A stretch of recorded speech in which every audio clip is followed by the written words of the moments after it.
Afghanistan's president has condemned CIA torture detailed in a U.S. Senate report, demanding information from the U.S. on Afghan detainees. Ashraf Ghani's comment came on Wednesday, a day after the release of the document that unraveled the CIA's methods used during interrogation of al-Qaeda suspects. The Afghan government condemns these inhumane actions in the strongest terms, Ghani said. There can be no justification for these kinds of actions and inhumane torture in today's world. Ghani, who took office in September amid hopes of better bilateral relations with the U.S. than those enjoyed by his predecessor Hamid Karzai, said, "This is a vicious cycle. When a person is tortured in an inhumane way, the reaction will be inhumane, and thus a vicious cycle of action and reaction is created." One of the black sites mentioned in the report, where practices such as rectal feeding and suspending inmates by the wrists, was a facility known as the Salt Pit,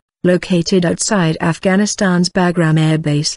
Prison facilities at Bagram were mainly handed over to Afghan control in 2012, though the U.S. is still in charge of foreign detainees. Unfortunately, this report shows that our Afghan countrymen have been subjected to torture and their rights violated, Ghani said. "We want the number of these Afghans to be known, we want their names to be released so we take action for their rights and to defend their human dignity in a serious and fundamental way." Ghani stressed that detentions by U.S. forces would now be a thing of the past. Based on the bilateral security pact between Afghanistan and the United States, after the end of this year, meaning in 21 days, nobody can take prisoners or establish prisons in Afghanistan, he said. Sarah Bail, a lawyer representing the families of Pakistani detainees at Bagram, said the report was unsurprising. "It is not surprising to us that they have tortured, we have known this for years with the detainees coming out from Bagram,"